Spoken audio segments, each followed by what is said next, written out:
Suez नहर का जो है नेशनलाइजेशन करना चाहते थे मिस्र वहाँ के राष्ट्रपति, ठीक है।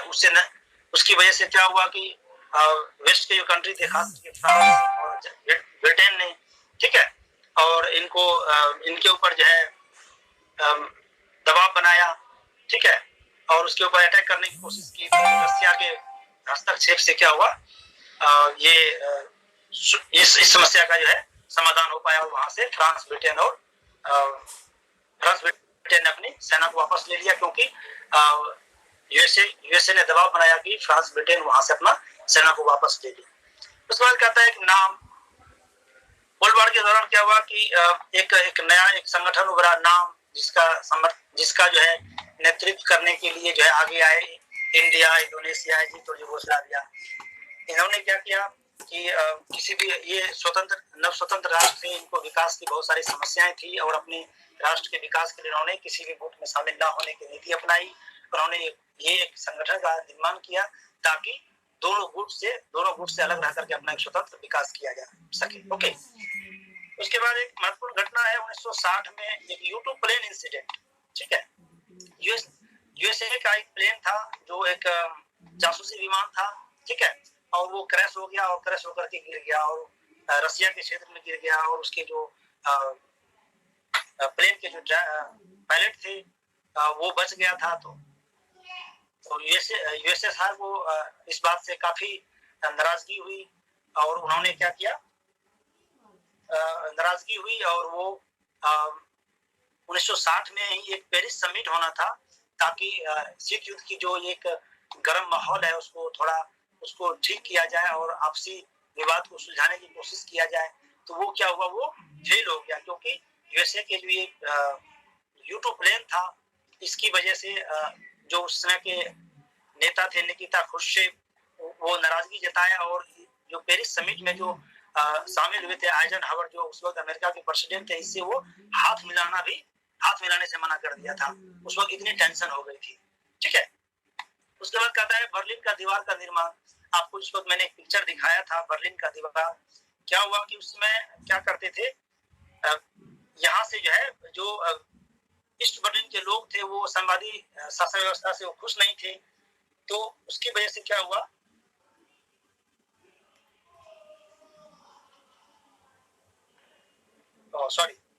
तो वो खुश नहीं थे, तो वो क्या करते थे, इस बर्लिन को छोड़ करके वो भागना चाहते थे। तो रसिया ने यूएसएसआर ने क्या किया, यूएसएसआर ने वहां पर दीवार का कंस्ट्रक्शन कर दिया ताकि कोई लोग भाग करके उधर जा ना पाए। ओके, उसके बाद क्यूबा मिसाइल संकट 1962 में, ये कोल्ड वॉर की सबसे महत्वपूर्ण घटना थी। इस समय क्या हुआ कि यूएसएसआर ने क्यूबा में बहुत सारे मिसाइल को लगा दिया और उसकी वजह से क्या हुआ कि यूएसए का बहुत बड़ा जो एरिया था वो यूएसएसआर के प्रभाव क्षेत्र में आ गया, ठीक है। विश्व में ऐसा लगता था कि अब युद्ध मतलब न्यूक्लियर वार छिड़ने ही वाला है। ये देखिए, ये यूएसएसआर ने क्या किया है, अपना मिसाइल डिप्लॉय किया है। देखिए ये जो है, ये देखिए, ये यूएसएसआर का ये प्रभाव क्षेत्र है कि मतलब ये सब जो है पूरा यूएसए जो है इस मिसाइल के मतलब दायरे में आ गया, ठीक है। इससे यूएसए को बहुत टेंशन हुआ। उसके बाद फिर दोनों ने मिलकर के एक दूसरे से थोड़ा बातचीत कर करके इस संकट को सुलझाने की कोशिश किया, ठीक है। उसके बाद फिर हम देखते हैं कि 1970 के दशक में क्या हुआ कि कोऑपरेशन की स्थिति की शुरुआत हुई 1970 के दशक में, जिसको डेटांट कहते हैं, ठीक है। कहता है 1963 में क्या हुआ कि परमाणु परीक्षण संधि पर ब्रिटेन, यूएसए और यूएसएसआर मतलब एक परमाणु परीक्षण निषेध संधि ऑर्गेनाइज किया गया, जिसमें ब्रिटेन, यूएस और यूएसएसआर ने हस्ताक्षर किया और जिसमें सहमति हुई पर्यावरण प्रदूषण को बचाने के लिए केवल भूमिगत परीक्षण ही किया जाएगा, ठीक है। और उसके बाद देखिए 1970 के दशक में जो कोऑपरेशन का दौर इसलिए कहा जाता है क्योंकि अमेरिका के राष्ट्रपति निक्सन चीन का दौरा किया पहली बार 1972 में। उससे पहले क्या था कि अमेरिका इस बात को मानते भी नहीं थे कि चीन को रिकॉग्निशन नहीं था, चीन की मान्यता नहीं थी। ओके, उसके बाद क्या हुआ कि यूएसए और यूएसएसआर के बीच यस हेलो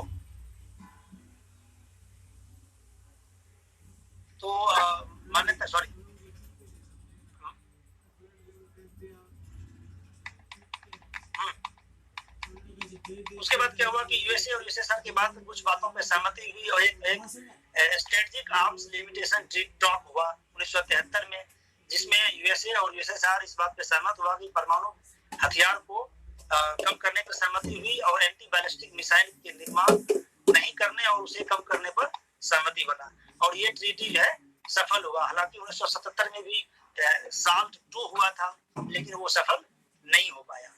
ओके, उसके बाद कहते हैं 1979 में क्या हुआ, यूएसएसआर के द्वारा अफगानिस्तान पर हस्तक्षेप हुआ, क्योंकि अफगानिस्तान में क्या हुआ कि इलेक्शन हुई, इलेक्शन में जो है समाजवादी सरकार की स्थापना हुई और वहां पर जो है विरोध प्रदर्शन किया गया, जिसके कारण यूएसएसआर को लगा कि अफगानिस्तान में जो इनस्टेबिलिटी है उसको स्टेबल करने के लिए कुछ इनिशिएट लेना चाहिए और उन्होंने क्या किया, वहां सेना को भेज करके उसको रिस्टोर करने की कोशिश किया। तो ये बात यूएसए को बहुत खराब लगा और यूएसए को लगा कि यूएसएसआर की जो ये नीति है बहुत ही फिर से एक्सपेंशन की नीति है, उसके माध्यम से वो क्या कर रहे हैं, फिर से अपना एक्सपेंशन की पॉलिसी को अपना लिया है, जो अच्छी बात नहीं है और यूएसएसआर को ऐसा नहीं करना चाहिए। ठीक है, उसके बाद क्या हुआ कि फिर यूएसए ने क्या किया, यूएसएसआर के खिलाफ जो है मुजाहिदीन को समर्थन शुरू कर दिया। उस वक्त अमेरिका के प्रेसिडेंट रोनाल्ड रीगन थे। ठीक है, मैं एक पिक्चर दिखाना चाह रहा हूँ,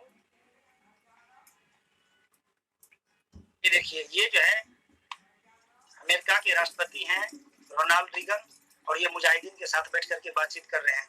ये उस समय की बात है। तो उस समय ये क्या कि यूएसए ने मुजाहिदीन का समर्थन करना शुरू कर दिया। फिर 1980 के दशक में देखिए कि मॉस्को ओलंपिक का विरोध किया गया। फिर 1984 में जब लॉस एंजलिस में ओलंपिक होना था, उसका विरोध यूएसएसआर के द्वारा किया गया, बायकॉट किए। ठीक है, उसके बाद फिर हम देखते हैं कि रोनाल्ड रीगन ने क्या किए, सैन्य खर्च को काफी बढ़ा दिया। ठीक है, और विभिन्न प्रकार के मिसाइल हथियार का निर्माण पर विशेष रूप से बल दिया गया। ठीक है, अब उस समय क्या हुआ कि अब ये यूएसएसआर की उस वक्त इकोनॉमी बहुत कमजोर होती जा रही थी और यूएसएसआर के द्वारा ऐसा करना संभव नहीं था। इसके इधर रीगन ने क्या किया, एक अपना एक महत्वाकांक्षी योजना को लॉन्च करने की कोशिश किया, शुरुआत किया, जिसे स्ट्रेटेजिक डिफेंस इनिशिएटिव कहा जाता है। ठीक है, इसके तहत रोनाल्ड रीगन ने एक ऐसा प्रोजेक्ट की बात की जिसमें मिसाइल को जो है वो स्पेस में लगाने की बात किया, जिसे उस समय स्टार वार्स कार्यक्रम के नाम से जाना जाता है। ठीक है, तो इसके माध्यम से क्या किया उन्होंने, स्पेस में परमाणु हथियार को तैनात करने की बात की। जब ये बहुत ही खतरनाक स्थिति होता है, क्योंकि जब भी किसी राष्ट्र के ऊपर अगर स्पेस से अटैक किया जाए तो उसको कंट्रोल करना बहुत ही कठिन होता है और ये यूएसएसआर से होना संभव नहीं था, क्योंकि यूएसएसआर की इकोनॉमी भी ठीक नहीं थी और उसके लिए उसके पास ऐसी टेक्नोलॉजी नहीं थी।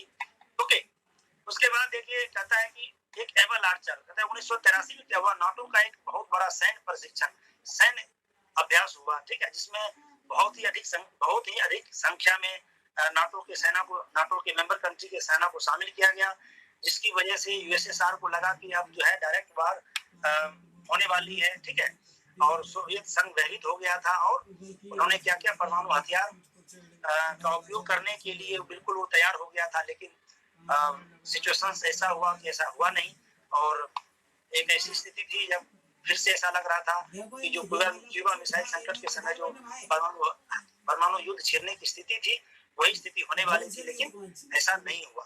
ठीक है, फिर क्या हुआ कि 1985 में मिखाइल गोर्बाचेव यूएसएसआर बने और उन्होंने कुछ पॉलिसी बनाई। ठीक है, ताकि यूएसएसआर का जो है फिर से साम्यवादी जो शासन व्यवस्था थी उसको फिर से रिवाइव किया जाए, क्योंकि इकोनॉमी काफी खराब हो गई थी। ठीक है, तो उसमें देखिए यूएसएसआर के व्यवस्था में सुधार लाने का कुछ प्रयास किया।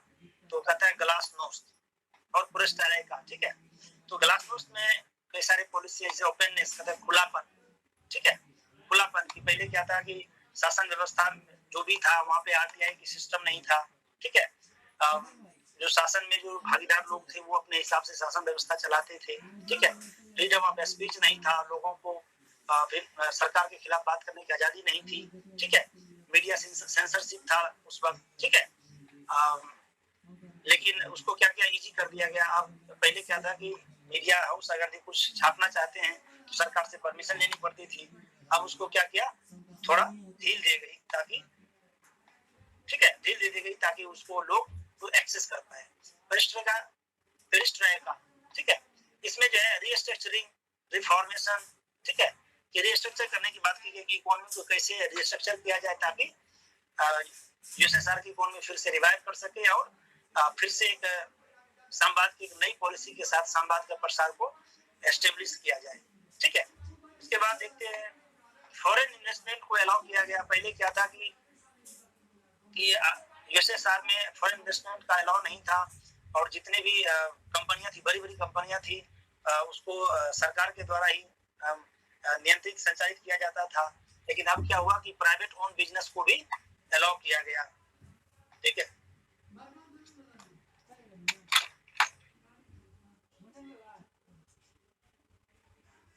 पार्टिसिपेंट का तो पता ही नहीं चल रहा है, उसको कोई मैसेज भी कर रहे हैं। आप लोग समझ पा रहे हैं? क्लियर है?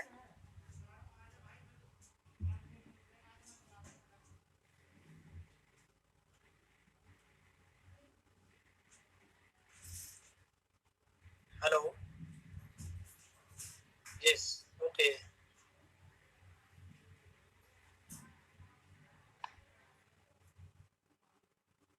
कहते हैं कि कई विद्वानों का मानना है गोरबाचेव की पॉलिसी की वजह से ही यूएसएसआर का जो है डिसइंटीग्रेशन हुआ है।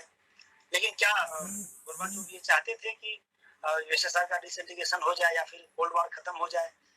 यूएसएसआर के जो महासचिव गोरबाचेव थे वो तो यूएसएसआर की इकोनॉमी को रिवाइव करना चाहते थे ताकि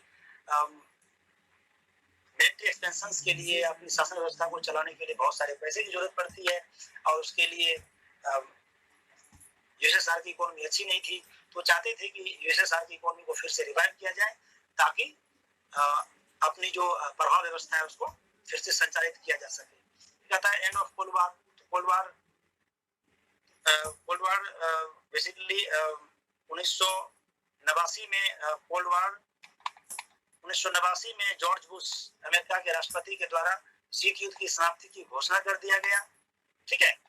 और उसके बाद क्या हुआ कि 1989 में बर्लिन की दीवार गिर गई और बेसिकली इसको एंड ऑफ कोल्ड वॉर कहते हैं। जो कोल्ड वॉर खत्म हो गया तो क्या हो गया, कोल्ड वॉर खत्म होने के बाद क्या क्या महत्वपूर्ण घटनाएं हुई, ठीक है। आयरन कर्टेल खत्म हो गया, जो मैंने बताया था कि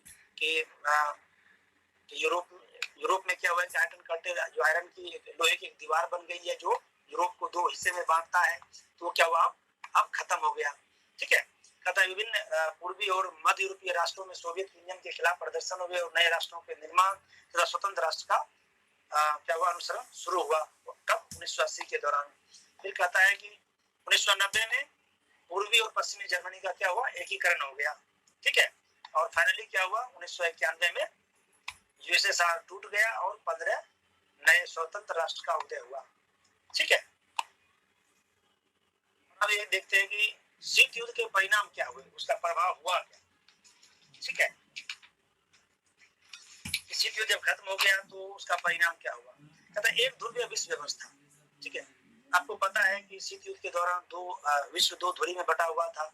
एक साम्यवादी गुट का नियंत्रण कौन कर रहे थे, यूएसएसआर, और पूंजीवादी गुट का यूएसए, ठीक है। अब क्या हुआ कि अब यूएसएसआर का डिसइंटीग्रेशन हो गया और अब एक सुपर पावर बचा को अमेरिका, ठीक है। अमेरिका एक सुपर पावर के रूप में उभरा, ठीक है। अमेरिका का विश्व में वर्चस्व स्थापित हो गया। अमेरिका अपने हिसाब से जो कुछ भी विश्व में करना चाहते थे और वो उस वक्त कर पाते थे, ठीक है। उसके बाद क्या हुआ कि अंतरराष्ट्रीय समस्याओं के समाधान में सफलता मिली। क्या हुआ,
सफलता मिली। क्या हुआ कि विश्व स्तर पर क्या हुआ कि बहुत सारे जो नई नई समस्याएं उभर करके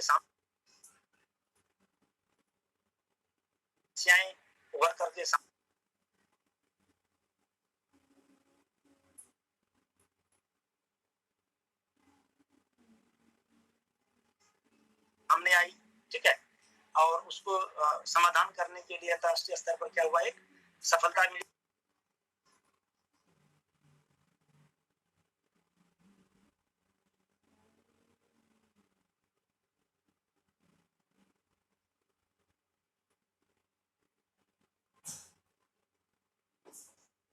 क्योंकि विश्व के अलग अलग राष्ट्र क्या किए,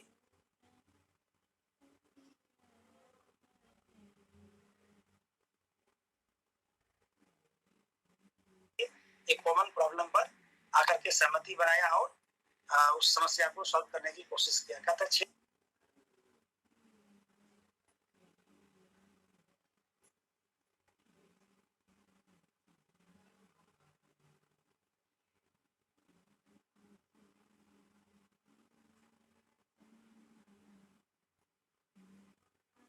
क्षेत्रीय एकीकरण की बढ़ती प्रवृत्ति, ठीक है। क्या हुआ कि वर्ल्ड वॉर के समय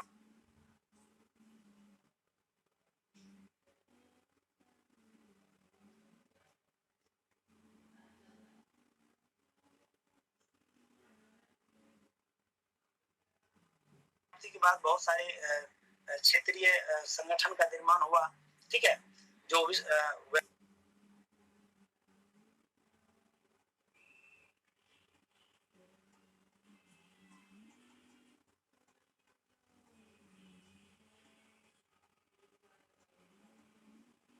व्यापार व्यवसाय, ठीक है, और सुरक्षा को लेकर के बहुत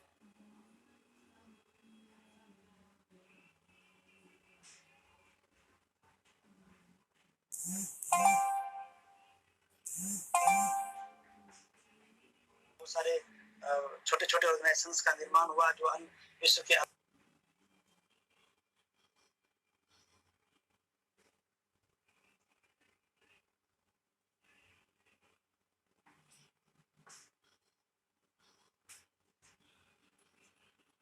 अलग अलग हिस्से में एकीकरण को बढ़ाने के लिए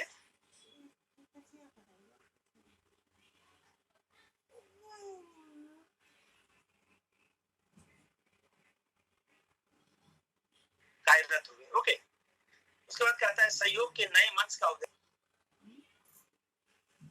हुआ, ठीक है।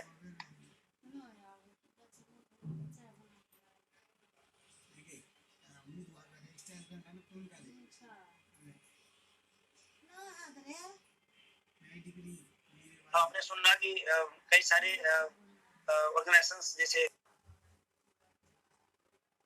ब्रिक्स बना, BBIN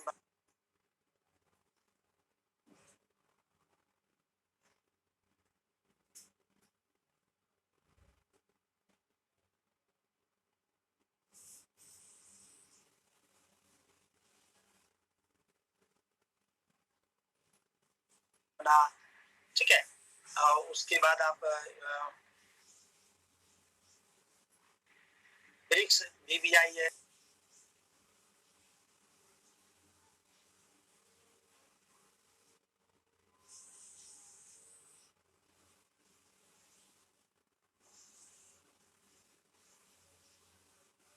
WTO, ठीक है, ये सब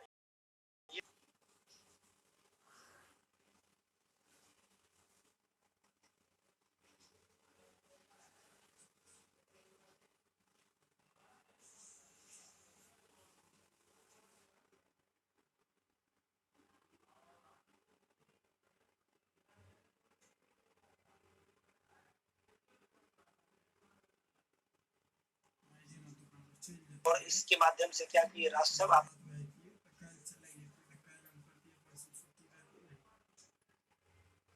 आपस में सहयोग कर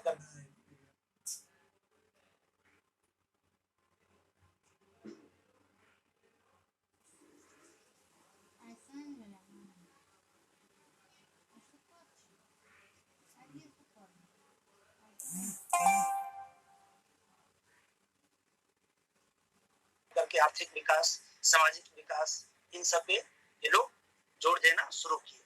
फिर कहता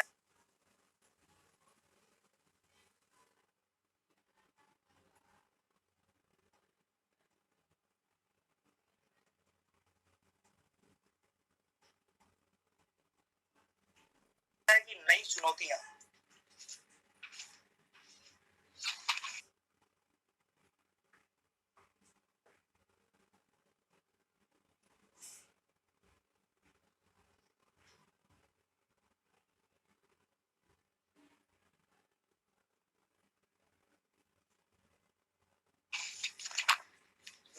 कहता है अंतरराष्ट्रीय शांति व स्थापना की मुख्य चुनौती यानी युद्ध का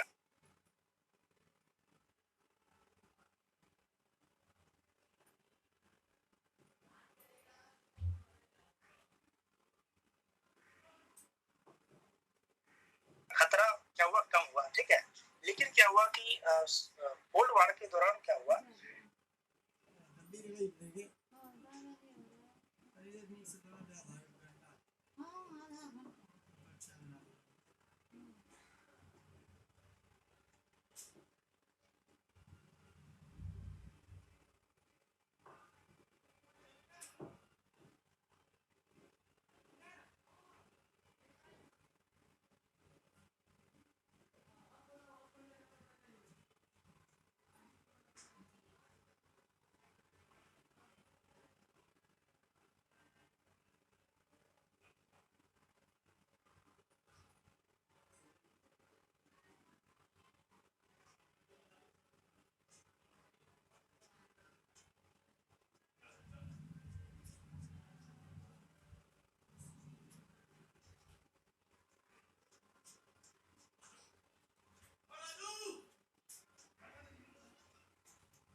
कोल्ड वार के दौरान आतंकवाद और गुरिल्ला युद्ध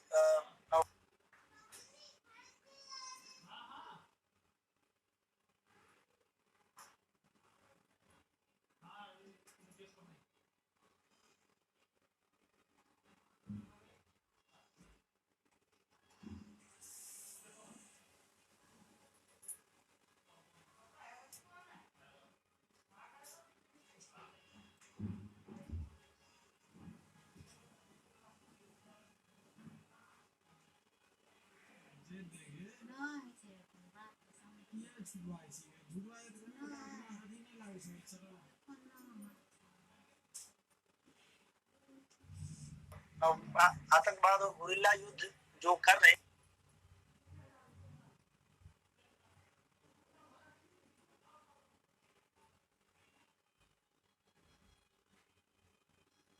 थे उनको कभी यूएसएसआर, कभी यूएसए ने अपने इंटरेस्ट के हिसाब से उसको सपोर्ट किया, तो उसकी स्थिति